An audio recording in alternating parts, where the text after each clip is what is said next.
Hello everyone! Quick update. We haven't had one in a while. It's not that things haven't been happening, but one of those things, as always. So what has been happening?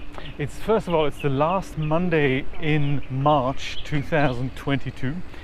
Last ever Monday. Never gonna come back, at least not in March 2022. So first thing I can remember that's happened is that we have ordered a new fridge yesterday.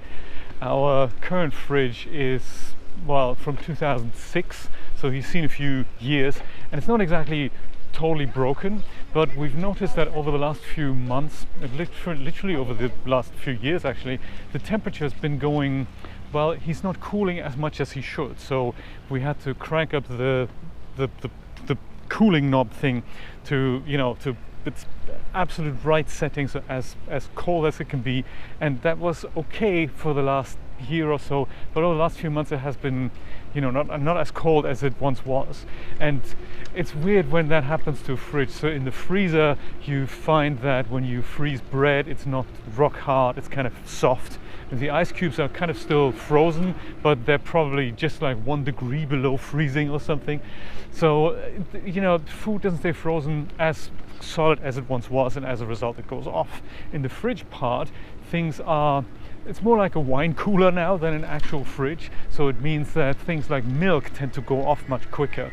And with food, that's a weird thing because things creep in that shouldn't be. And one of the things that we've noticed, like both Julia and I, is that we had very mild cases of food poisoning every once in a while.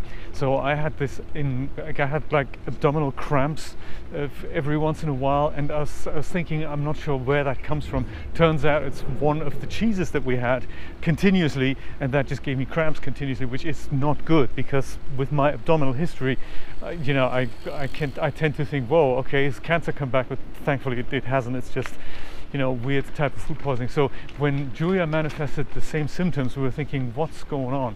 And there's been incidences where milk just had gone off, and we tracked it down to the fact that the fridge isn't as cold as it once was, which in a hot state isn't a good idea. So we had a chat with our landlady, who was very kindly letting us stay for longer than we had agreed, which is really nice. And her and her son, they agreed, yeah, let's just get a new fridge, no problem. No real point in trying to get the old one repaired, because that often, just for call-out charge, like $300 to $300 plus. It's still like a minor repair, it's like $300, and a new fridge is kind of $600, so it's kind of one of those things. We didn't go for the $600 fridge, we went for the one that was $1,200, because we have expensive taste, I guess. So funny story that we ordered this in Best Buy, and we have shopped around for something that would fit our dimensions. That was kind of important for the new fridge to fit into the spot of the old fridge. That was kind of important, of course. So we found the one that we wanted, but we had a couple of questions as to, are you going to take the old fridge back? I mean, the old one, is that going to be transported away when we buy the new one? So we walk into Best Buy, having done all the research beforehand on the website. We walk into Best Buy and nobody there who could take the order. So it's kind of weird. We just wander around. We think, well, how do we do this? Go to customer service. Now you got to go to the TV section. Okay, that's interesting. We were in the fridge section first, which there were a couple of fridges, and a group of like 6 lads standing around. None of them apparently working. Only one of them wearing a Best Buy shirt. The other one wearing a Dyson shirt. Like, looked like a bunch of homies basically hanging out in their hood. And so I turned around to the one guy who was wearing a Best Buy shirt, and I thought, what do I do if I wanted to place an order for a fridge, us being in the fridge department here? He said the same thing, you got to go to the TV department. And I was thinking, that's weird, because what happens if I wanted to buy a TV? Do I go to the fridge department, or how does this work? It's terrible stuff. We finally go to the TV department, which is like 90% of the stores is basically 4K TVs. Now it's crazy. But there's only one guy who actually takes orders, and he was deep in discussion with somebody who was maybe going to buy a TV, probably not, just having a little chat about the latest innovations in QLED technology or whatever. I couldn't tell you how little I care about that. So this is one guy apparently working, everyone else is just a guy wearing a shirt that happens to have a Best Buy logo on it, not that they could actually help us with anything. So it's one of those things that really makes you realize how much Amazon have done to retail shops. I mean, you know, it can't be cheap to run something like a Best Buy outlet. And if you then, after years of not actually having spent a ton of cash there, if you realize what that's actually done to high street shops like that, wow. So they're basically just a showroom now. There's not really anyone who can help you with anything except for this one guy, and we're kind of glad that he was there. After waiting around 45 minutes for him to help us, it was just a 5-minute affair to order this thing, and it's not coming in 2 weeks, so that's one of those things. But yeah, bizarre when you make realizations like that. So that's one thing that's happened. The other thing is that I have finished part 2 of the Daz Studio Masterclass that has concluded with a session on post-production in Photoshop. I've also showed how to make another render. Total running time is now 12.5 hours, which is quite crazy, which is really, really cool. That's hopefully going to go on sale. It's sometime in April or May.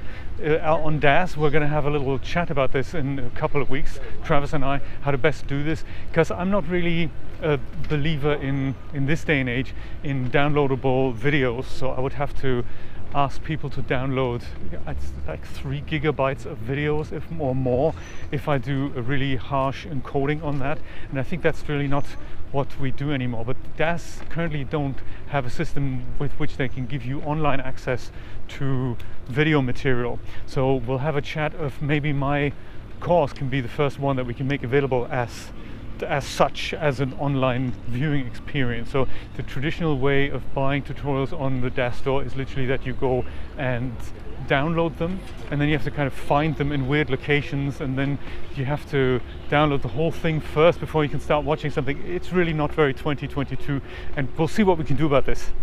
So yes, that's another thing that's happened. I have also a gaming related news. I have been able to finally, after over 20 years, believe it or not, I have been able to do the ambulance missions in Grand Theft Auto 3 yesterday evening, which is really, really cool. I'm super happy about this, and I happen to have recorded it, and I think I'm gonna go and narrate over that. There's 12 levels to this ambulance mission, and the 12th level is kind of the one that takes the longest, and the whole mission is about 1.5 hours, close to 2 hours if you do it, and you have to do it in one go. And if your ambulance gets destroyed, if you get out of the vehicle, if you miss the time, it's game over and you have to start again. And that used to happen to me on level 7 or 8. My ambulance regularly exploded, and I think I finally worked out, I mean obviously proof is in the recording, I finally worked out how to do it properly. So very, very interesting news there, but that's going to go on my gaming channel, I'm thinking. So another thing I've discovered, the 3D related news, is how to animate shaders in Daz Studio, which is really exciting news. I love that. There's a product called Abbas by Alvin Bemar. In fact, Abbas stands for Alvin Bemar's animated shader system. And I've discovered that he's expanded it to VDBs, so you can now, it's a very clever system. You essentially go and have a surface of an object, and the shader you want to animate, the surface properties of that object, you declare that as this is what I want to animate, and then it creates kind of a proxy object that makes everything that used to be available on the Surfaces tab now available on the Parameters tab of that proxy object. And that's the clever bit, because that the timeline can deal with. We don't have a system in Daz Studio that lets us keyframe surface properties. But with this system, with the Abbas system, you can literally animate the surfaces as if they were on the Parameters tab, which is kind of a weird way of thinking about it, but that is the way that you can keyframe them, and that works beautifully. So there we go. That's something I'm keen to make a video on. That is like on my normal channel outside the masterclass. It's kind of why I've been so slim on the videos on my main channel, because I've been doing so many for the masterclass, and there's only of course so much time I have in the day that that I can make these things happen. But you know, it's going to soon be over. I'm going to start working on part 3 and the paperwork that comes with the Daz Studio Masterclass. So that is all in the planning, in the works.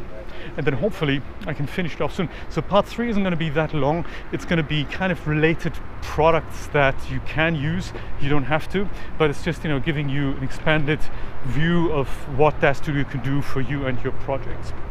So that was it. I'm going to pick up a new prescription now from Walgreens for my Synthroid, which had run out. I'm also in the process of scheduling a colonoscopy with my colon surgeon, Dr. Zomstein. I haven't heard back from him. I've emailed him, but he hasn't gotten back to me. Probably it's gone straight into the spam folder, as my emails often do, or maybe he's just so busy, or he just doesn't want to talk to me. Maybe I'll just have to give him a ring, like you do in America. You phone people up and you talk to offices and you're on the phone. That's what you do in America, and I'm still not quite used to it. It's like you drive around in a car in America. I'm not doing that, so I'm very un-American. I gotta be brutally honest. So that's what I have to do. We need to pick up some iron supplement for my wife, Julia. She's doing great, by the way. Thank you for asking. She is doing a very exciting game development project right now. And it's getting better and better and more exciting every time I look at her screen. It's very cool. She says she's going to stream some development, so maybe we'll see that. If that happens, I'll mention it on my Twitter feed. I will hopefully see you anon, either for a Daz stream or for a game stream or funky video, and I'll try to keep these videos up at least once a month, hopefully even more often than that. I just get into the habit of picking up the camera more and saying hello to you all more. Thank you so much for watching. I'll see you next time. Take care.